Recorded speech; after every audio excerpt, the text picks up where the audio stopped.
Millal sinust siis pätt sai, et kuidas sa karjääri kurjategijaks said? See on, nüüd ma ütleks tegelikult, et endine karjääri kurjategija, eks ole, tänaseks.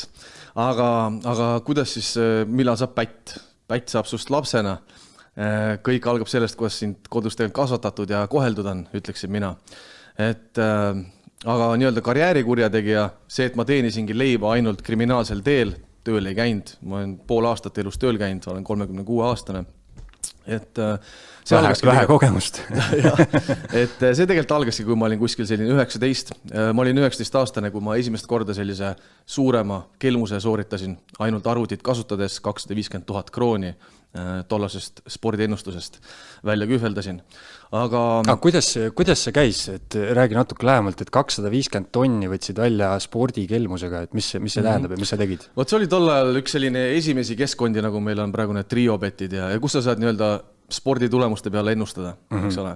Ja mis mina tegin, ma leidsin seal turvaaugu, ma olen lapsest peale arvutites istunud, häkkinud, uurinud koodi ja leidsin võimaluse, et näiteks keskkonnas ma paningi nüüd, ma soovin kanda keskkonda 1000 krooni, kui see läks panka, siis pangas ma muutsin selle 1000 krooni näiteks 9 sendiks.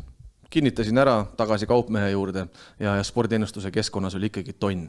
Päris pangast läks maha 1 sent, seal oli tonn ja nüüd ma võisin selle tonni uuesti endale välja võtta ja sain selle päris rahane kontole.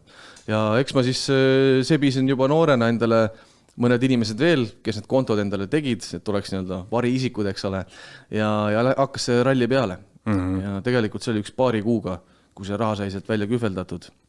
250 000 krooni ja sa olid siis 19, praegu oled 36, 17 aastat tagasi on ju.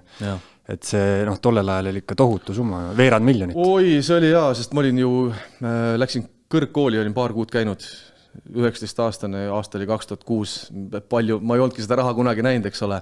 Ja oligi see, et esimest korda said seda raha, peitsin seda kodus madratsi alla, pildiraami taha, kus iganes, ma elasin veel kodus vanemate juures ja ostsin oma näiteks PlayStationi. Mul ei olnud kunagi olnud PlayStationit, tahtsin, ostsin, Nike'id ossud ostsin, igast muud sellist juura, käisin väljas söömas, kulutasin sõpradega raha lihtsalt, eks ole. Ja see on see, kuhu auku see suuresti läks. Aga esimest korda ma varastasin üldse teadlikult, kui ma mäletan, ma olin äkki 7-aastane.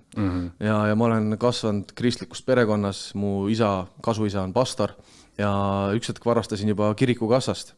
Et pühapäeviti kõik teavad enamasti, et kirikus ju pannakse nii-öelda ohvriandi viiakse, eks ole, pannakse raha sinna karpi ja mina siis vastupidi võtsin sealt seda raha. Tol ajal muidugi ütlesin, et ma tegin seda selleks, et mul kodus ei anta taskuraha, ma tahan ka endale saada midagi lubada. Kui ei ole, tuleb võtta, kannatama ei jää, eks ole, ja sealt see lumepall hakkas tegelikult veerema.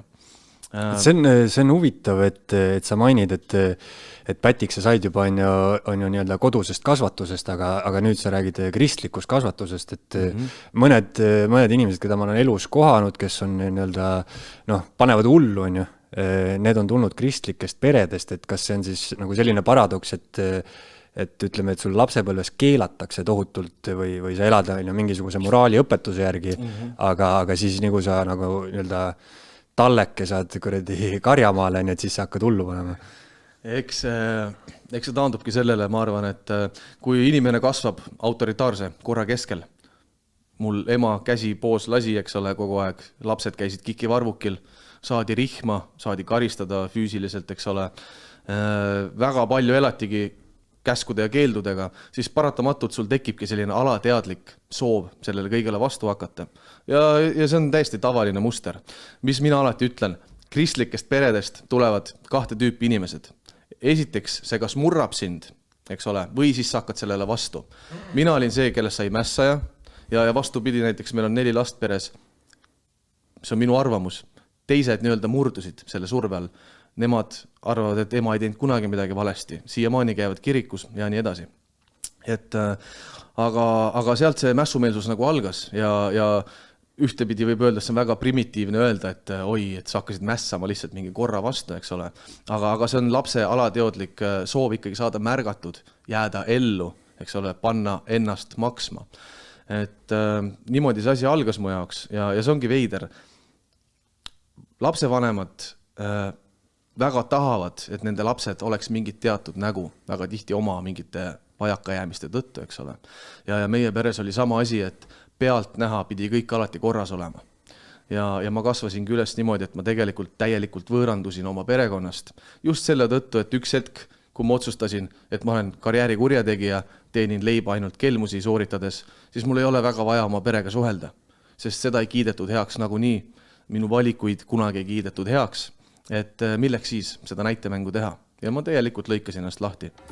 Eesti Esu.